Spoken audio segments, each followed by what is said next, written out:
The next day, Eddie went on, but Roland already knew it all. Henry hadn't played sports in high school because Henry couldn't stay after for practice. Henry had to take care of Eddie.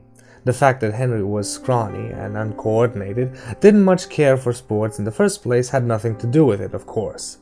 Henry would have made a wonderful baseball pitcher or one of those basketball jumpers, their mother assured them both time and again. Henry's grades were bad and he needed to repeat a number of subjects, but that wasn't because Henry was stupid. Eddie and Mrs. Dean both knew Henry was just as smart as lickety-split, but Henry had to spend the time he should have spent studying or doing homework taking care of Eddie. The fact that this usually took place in the Dean living room with both boys sprawled on the sofa watching TV or wrestling around on the floor somehow seemed not to matter. The bad grades meant Henry hadn't been able to be accepted into anything but NYU, and they couldn't afford it because the bad grades precluded any scholarships. And then Henry got drafted, and then it was Vietnam, where Henry got most of his knee blown off. And the pain was bad, and the drug they gave him for it had a heavy morphine base, and when he was better they weaned him from the drug, only they didn't do such a good job because when Henry got back to New York there was still a monkey on his back, a hungry monkey, waiting to be fed, and after a month or two he had gone out to see a man, and it had been about 4 months later, less than a month after their mother died, when Henry first saw his brother snorting some white powder off a mirror. Eddie assumed it was coke. Turned out it was heroin. And if you traced it all the way back, whose fault was it? Roland said nothing, but heard the voice of Court in his mind. Fault always lies in the same place, my fine babbies. With him weak, enough to lay blame. When he discovered the truth, Eddie had been shocked, then angry. Henry had responded not by promising to quit snorting, but by telling Eddie he didn't blame him for being mad. He knew Nam had turned him into a worthless shitbag. He was weak. He would leave. That was the best thing. Eddie was right. The last thing he needed was a filthy junkie around messing up the place. He just hoped Eddie wouldn't blame him too much. He had gotten weak, he admitted it. Something in Nam had made him weak, had rotted him out the same way the moisture rotted the laces of your sneakers and the elastic of your underwear. There was also something in Nam that apparently rotted out your heart, Henry told him tearily.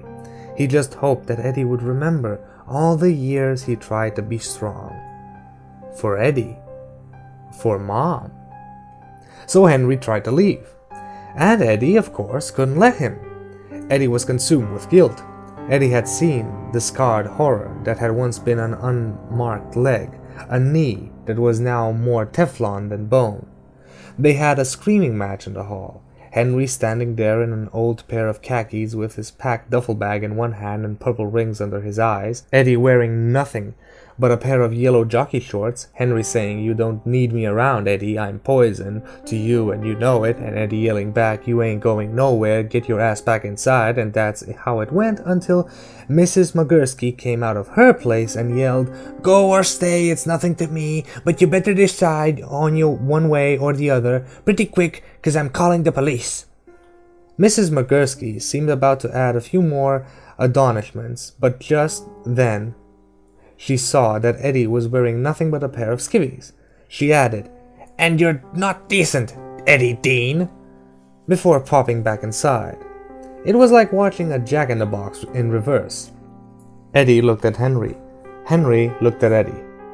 "Look like Angel baby done put on a few pounds," Henry said in a low voice, and they were howling with laughter, holding onto each other and pounding each other, and Henry came back inside, and about 2 weeks later, Eddie was snorting the snuff too, and he couldn't understand why the hell he had made such a big deal out of it after all.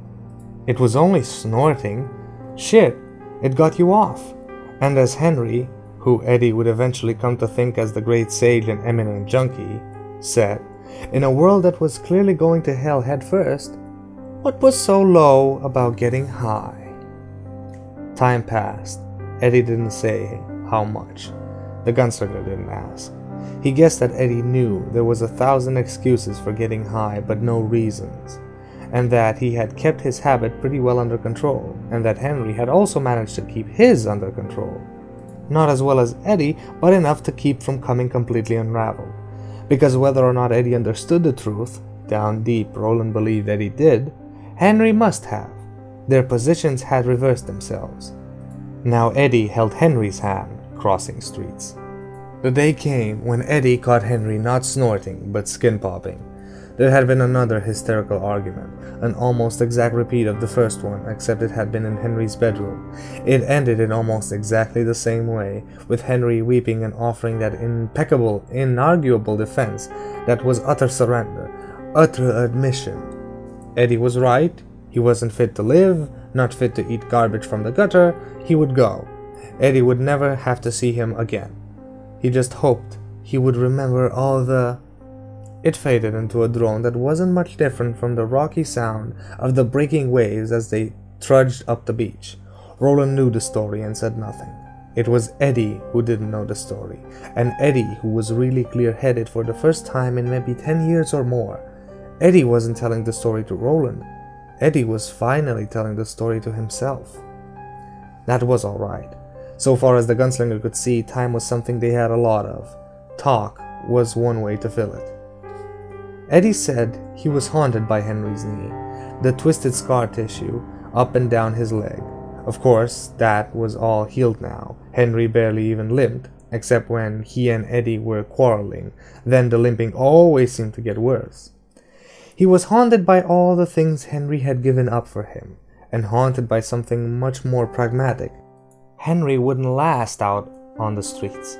He would be like a rabbit let loose in a jungle filled with tigers. On his own, Henry would wind up in jail or Bellevue before a week was out. So he begged, and Henry finally did him the favor of consenting to stick around. And 6 months after that, Eddie also had a golden arm. From that moment, things had begun to move in a steady and inevitable downward spiral, which ended with Eddie's trip to the Bahamas and Roland's sudden intervention in his life. Another man, less pragmatic and more introspective than Roland, might have asked, to himself if not right out loud, why this one? Why this man to start? Why a man who seems to promise weakness or strangeness or even outright doom? Not only did the gunslinger never ask the question, it never even formulated itself in his mind. Cuthbert would have asked. Cuthbert had questioned everything. Had been poisoned with questions. He died with one in his mouth. Now, they were gone, all gone. Court's last gunslingers, the 13 survivors of a beginning class that had numbered 56, were all dead. All dead but Roland. He was the last gunslinger, going steadily in a world that had grown stale and sterile and empty. 13, he remembered Court saying on the day before the presentation ceremonies. This is an evil number. And on the following day, for the first time in 30 years, Court had not been present at the ceremonies. His final crop of pupils had gone to his cottage to first kneel at his feet, presenting defenseless necks, then to rise and receive his congratulatory kiss, and to allow him to load their guns for the very first time. 9 weeks later, Court was dead. Of poison, some said. 2 years after his death, the final bloody civil war had begun. The Red Slaughter had reached the last bastion of civilization, light and sanity, and had taken away what all of them had assumed was so strong, with the casual ease of a wave taking a child's castle in the sand. So, he was the last, and perhaps he had survived because the dark romance in his nature was overset by his practicality and simplicity. He understood that only 3 things mattered: mortality, Ka, and the tower. Those were enough things to think about. Eddie finished his tale around 4 o'clock on the 3rd day of their northward journey up the featureless beach. The beach itself never seemed to change. If a sign of progress was wanted, it could only be obtained by looking left or to the east, where the jagged peaks of the mountain had begun to soften and slump a bit. It was possible that if they went north far enough, the mountains would become rolling hills. With his story told, Eddie lapsed into silence and they walked without speaking for a half an hour or longer. Eddie kept stealing little glances at him. Roland knew Eddie wasn't aware that he was picking these glances up. He was still too much himself. Roland also knew what Eddie was waiting for. A response. Some kind of response. Any kind. Twice Eddie opened his mouth only to close it again. Finally he asked what the gunslinger had known he would ask. "So, what do you think?" "I think you're here." Eddie stopped. Fisted hands planted on his hips. "That's all? That's it?" "That's all I know," the gunslinger replied. His missing fingers and toe throbbed and itched. He wished for some of the Aston from Eddie's world. "You don't have any opinion on what the hell it all means?" The gunslinger might have held up his subtracted right hand and said, "Think about what this means, you silly idiot." But it no more crossed his mind to say this than it had to ask why was Eddie, out of all the people in the universes that might exist. "It's Ka," he said, facing Eddie patiently. "What's Ka?" Eddie's voice was truculent. "I never heard of it, except if you say it twice, you come out with the baby word for shit." "I don't know about that," the gunslinger said. "Here it means duty or destiny or the Vulgate, a place you must go." Eddie managed to look dismayed, disgusted, and amused all at the same time. "Then say it twice, Roland, because words like that sound like shit to this kid." The gunslinger shrugged. "I don't discuss philosophy. I don't study history. All I know is what's past is past, and what is ahead is ahead. The second is Ka, and takes care of itself." "Yeah?" Eddie looked northward. "Well, all I see ahead is about 9 billion miles of the same fucking beach. Is that what's ahead? Ka and Kaka are the same thing. We might have enough good shells to pop 5 or 6 more of the lobster dudes, but then we'll be down to chucking rocks at them. So where are we going?" Roland did wonder briefly if this was a question Eddie had ever thought to ask his brother, but to ask such a question would only be an invitation to a lot of meaningless argument.